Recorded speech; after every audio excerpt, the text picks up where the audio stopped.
Hello students, कैसे हैं आप। मैं गुरमेश सर दक्ष अकेडमी लाडो यूट्यूब चैनल में आपका स्वागत करता हूं। बच्चों, आज हम पोलिनोमियल के बारे में एक बहुत ही अच्छा कंसेप्ट आपके लिए लेकर आए हैं। पोलिनोमियल की फॉर्म क्या होती हैं, कोफिशिएंट्स कैसे फाइंड आउट करते हैं और उसके बाद डिग्री ऑफ पोलिनोमियल कैसे फाइंड आउट करते हैं इन वन वेरिएबल और मोर देन वन वेरिएबल। मेरा एक छोटा सा क्वेश्चन बच्चों आपसे है, what is the degree of constant polynomial, what is the degree of zero polynomial. इस तरह के सभी कंसेप्ट आज हम इसमें डिस्कस करेंगे इस क्लास के अंदर। उम्मीद है कि क्लास आपके लिए बहुत हेल्पफुल होगी। चलिए स्टार्ट करते हैं। सबसे पहले हम लिखते हैं एक पोलिनोमियल। पोलिनोमियल जो मैं लिख रहा हूँ बच्चों, उसको ध्यान से देखिएगा आप। 3x⁵ minus 3x⁵ plus 2x और प्लस 5, ये हमने एक पोलिनोमियल लिखा है। ओके, आप देख रहे होंगे जो यहाँ पे 5 है, फिर उसके बाद 3 है, फिर उसके बाद 1 है। इस तरह से एक डिक्रीजिंग ऑर्डर में बच्चों ये लिखा हुआ है हमने पोलिनोमियल। जब ये डिक्रीजिंग ऑर्डर में होता है तो उस फॉर्म को हम बोलते हैं स्टैंडर्ड फॉर्म। कौन सी फॉर्म बोलते हैं बच्चों? Standard form. ये ध्यान रखिएगा। हम इसको इंक्रीजिंग ऑर्डर में भी लिख सकते हैं, डिक्रीजिंग ऑर्डर में भी लिख सकते हैं, लेकिन जब हम इसको डिक्रीजिंग ऑर्डर में लिखते हैं तो इसके फॉर्म को बोलते हैं स्टैंडर्ड फॉर्म। और स्टैंडर्ड फॉर्म आपके लिए हेल्पफुल कहाँ होती है बच्चों? जब आप डिवीजन करते हैं वहाँ पे हेल्पफुल होती है बच्चों। जब आप फैक्टराइजेशन करते हैं वहाँ पे बहुत हेल्पफुल होती है। तो स्टैंडर्ड फॉर्म। उसके बाद आप देख रहे होंगे बच्चों, इसके अंदर एक ये टर्म है। ये सब चीज़ें हम आपको पोलिनोमियल में समझा चुके हैं इंट्रोडक्शन में और टाइप्स ऑफ पोलिनोमियल में। चैनल पे एक लिस्ट है हमारे पास पोलिनोमियल की, आप उसमें जाकर कंप्लीट स्टडी देखिएगा। ये वर्ड्स आपके पास बहुत बार यूज होंगे, तो पहले बेसिक भी आप अच्छे तरीके से क्लियर कर लें। तो यहाँ से आप देख रहे होंगे, यहाँ पे 5 है बच्चों, यहाँ पे 3 है, कुछ टर्म्स बीच में से मिसिंग है इसके अंदर। ओके, तो जब हम इन टर्म्स को भी लिख देते हैं बच्चों इस तरह से, जो टर्म नहीं है उसके आगे आप 0 लिख कर कोफिशिएंट पे, और इस तरह से आप इसको कंप्लीट कर सकते हो। अब देखिए इसमें स्क्वायर भी नहीं है, तो स्क्वायर को भी आप इस तरह से कंप्लीट कर सकते हो, 2x और प्लस में 5।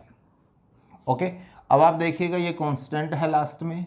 कांस्टेंट के साथ भी आप इस तरह से लिख सकते हो। तो ये आप देख रहे होंगे हमारे पास पूरा का पूरा 5 4 3 2 1, और यहाँ पे हमारे पास 0 आ गई है, यानी कि ये कंप्लीट हमारे पास फॉर्म हो गई। इस फॉर्म को बोलते हैं बच्चों इंडेक्स फॉर्म।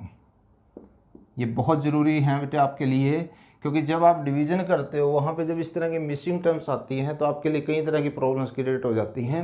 जब मिसिंग टर्म्स में आप करते हो तो वहाँ दिक्कतें बढ़ती हैं आपके लिए, कि जब उस वेरिएबल वो आता है तो आगे हम उसको कभी लेफ़्ट में लिखते हैं, कभी राइट में लिखते हैं, तो कन्फ्यूज़न नहीं आपका होगा। इंडेक्स फॉर्म अगर आपके माइंड में होगी तो आप उस तरह से बहुत ईजी आप उसको कर पाओगे। ओके, अब बच्चों नेक्स्ट क्वेश्चन आता है हमारे पास कोफिशिएंट्स। कोफिशिएंट्स के बारे में आप पढ़ चुके हैं, लेकिन कैसे फाइंड आउट होते हैं वो आज आप देखेंगे। तो सबसे पहले तो आप देखिएगा, जो भी आपके पास वेरिएबल की ये टर्म है हमारे पास, ये फर्स्ट टर्म हमारे पास है। तो कोफिशिएंट्स क्या होते हैं बच्चों? कोफिशिएंट्स कैसे फाइंड आउट करते हैं बच्चों? देखिएगा, ये टर्म है हमारे पास फर्स्ट, इसके साथ आपके पास यहाँ पे एक कांस्टेंट है 3, यही आपके पास कोफिशिएंट होता है। लेकिन एक बात का ध्यान रखना बच्चों, आपने हमेशा कोफिशिएंट को साइन के साथ लेना है, प्लस हो या फिर माइनस हो। ओके, तो x⁴ का कोफिशिएंट क्या होगा? अब देखिए एग्जामिनर आपको ये पोलिनोमियल दे के पूछ लेता है what is the coefficient of x4। तो यहाँ से आपने ध्यान ये रखना है, इसमें x4 है ही नहीं। तो अगर इंडेक्स फॉर्म आपको पता होगी तो दिक्कत कभी नहीं आएगी, यानी कि जो टर्म आपके पास नहीं है उसका कोफिशिएंट हमेशा 0 आप लेंगे। अब देखिएगा यहाँ पे आपके पास क्या आएगा? Coefficient of x3। यस, अगर आप सिर्फ 3 लिखते हैं तो आपका आंसर गलत हो जाएगा बच्चों। मैंने बोला विद साइन आपने लेना है। तो दो चीज़ें आपने सीखी हैं कि जो आपके पास टर्म अवेलेबल नहीं है उसका कोफिशिएंट 0 होता है। दूसरा, कोई भी कोफिशिएंट आप लेंगे जो कांस्टेंट की फॉर्म में होता है वो हमेशा विद साइन लेंगे। तो यहाँ पे ये पॉइंट आपको ध्यान रखना है और एक आपको ये पॉइंट ध्यान रखना है। तो what will be the coefficient of x² बताइएगा बच्चों। x² का कोफिशिएंट क्या आएगा बच्चों? यहाँ से 0 ऑब्वियसली। तो इस तरह से आप किसी भी नंबर का कोफिशिएंट जो है वो फाइंड आउट इजीली वे में कर सकते हैं। आई थिंक यहाँ तक आपको क्लियर हो गया होगा। चलिएगा बच्चों, अब हम आगे देखते हैं degree of polynomial. Degree of polynomial बच्चों दो तरह से हमारे पास होगा, इन वन वेरिएबल और in more than one variable. One variable का मतलब क्या होगा बच्चों? ध्यान से देखिएगा इसको, या तो इसमें x होगा या y होगा या फिर आपके पास z होगा। इस तरह से कुछ भी एक वेरिएबल होगा आपके पास।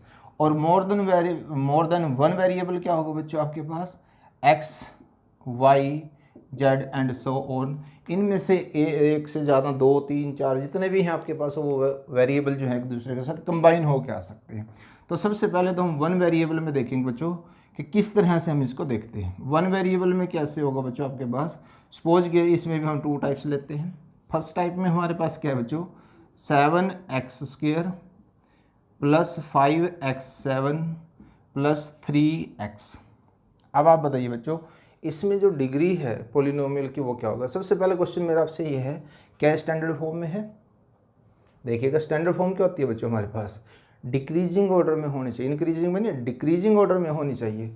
देखिए यहाँ 2 है, यहाँ 7 और यहाँ पे 1 है, तो इसको हमें डिग्री फाइंड आउट करने के लिए स्टैंडर्ड फॉर्म में लगाने की ज़रूरत नहीं है, अदरवाइज हम इसको स्टैंडर्ड फॉर्म में अरेंज कर सकते हैं। तो इसकी डिग्री बच्चों हमने क्या देखना है, डिग्री जो होती है वो हमेशा वेरिएबल, सबसे पहले तो वेरिएबल और नॉन जीरो टर्म होने चाहिए, उसकी हाईएस्ट पावर होती है।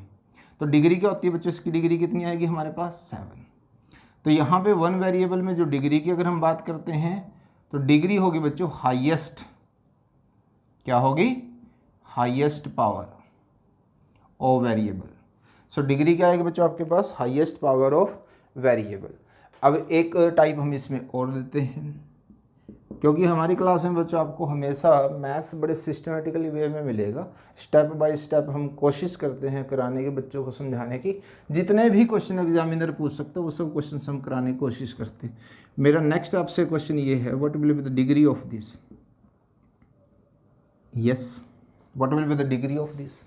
अब आप देखिएगा ये हमारे पास x में था, मैंने कहा था या तो x होगा या y होगा या z होगा, सिंगल में जाएगा आपके पास, ये हमने y में ले लिया पोलिनोमियल।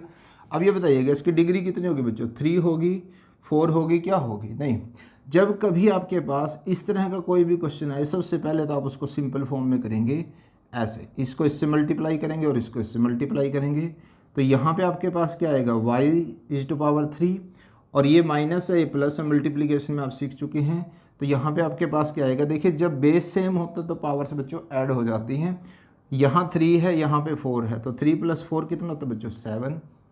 ओके, तो फिर से वही आपके पास डिग्री क्या होती है, highest power. So what will be the degree of this, 7। तो इस तरह से या तो आपके पास सिंपल फॉर्म आएगी या फिर वो आपके पास मिक्स करके दे देगा। तो आप पहले उसको सिंप्लीफाई कीजिएगा, उसके बाद आप इसकी डिग्रीज निकाल लीजिएगा। अब हम चलते हैं बच्चों मोर देन वन वेरिएबल में क्या होता है।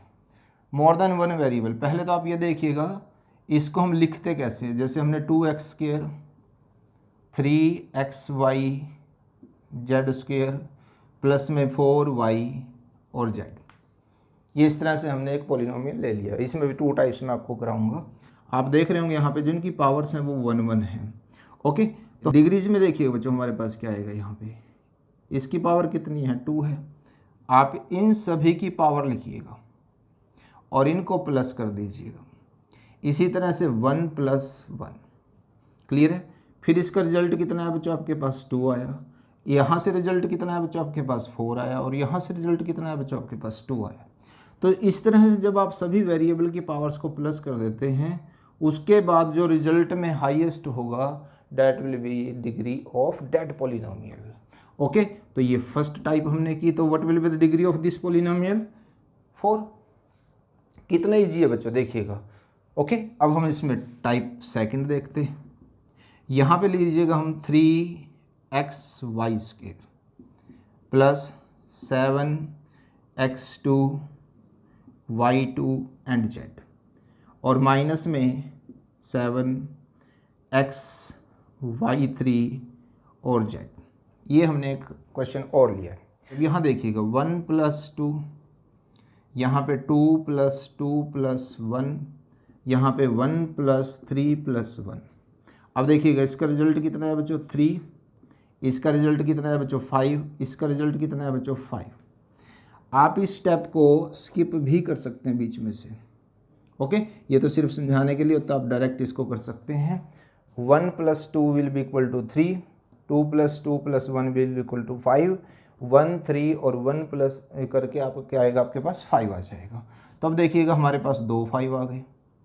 अब क्या करेंगे आप, what will be the degree of this.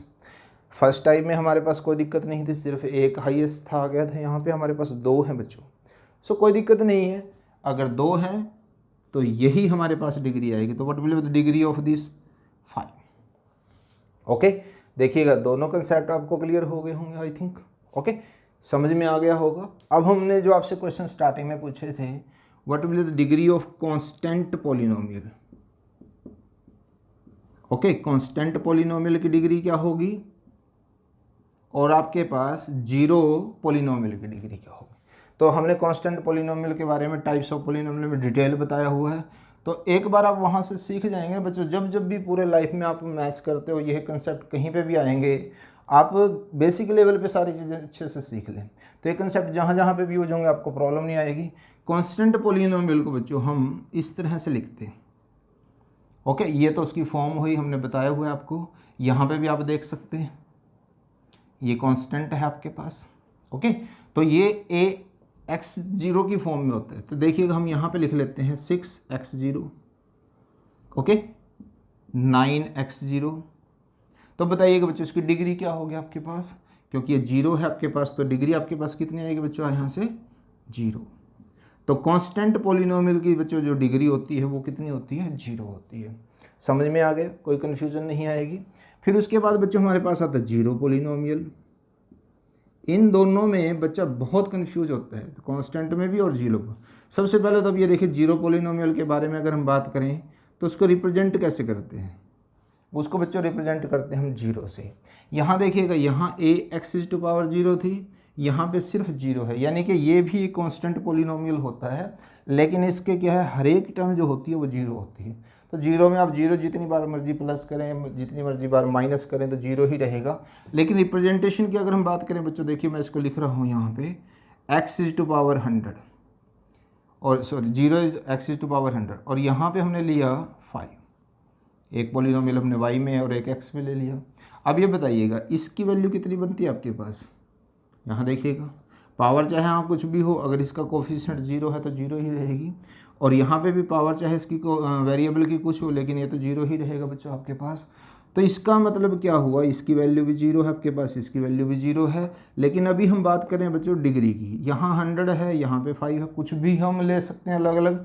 तो इसका मतलब क्या है, इसकी जो डिग्री होती है, ध्यान से नोट कर लें बच्चों आप, डिग्री जो होती है इसकी नॉट डिफाइंड। ये बहुत इंपॉर्टेंट पॉइंट है, नॉट डिफाइंड। ओके, कांस्टेंट की डिग्री बच्चों 0 और जीरो पॉलिनोमियल की डिग्री नॉट डिफाइंड। बच्चों मेरी पूरी कोशिश है कि क्लास आपको बहुत अच्छी लगी होगी, सभी कंसेप्ट आपके बहुत अच्छे से क्लियर हुए होंगे। उम्मीद है कि आप सभी क्लास को पसंद करेंगे, आपके डाउट सभी कुछ क्लियर होगा। सो लाइक शेयर कमेंट करना मत भूलिएगा। चैनल पर नए हैं बच्चों, सब्सक्राइब करना मत भूलिएगा। आपका प्यार प्रेम हमें यूँ ही मिलता रहे। Thank you very much.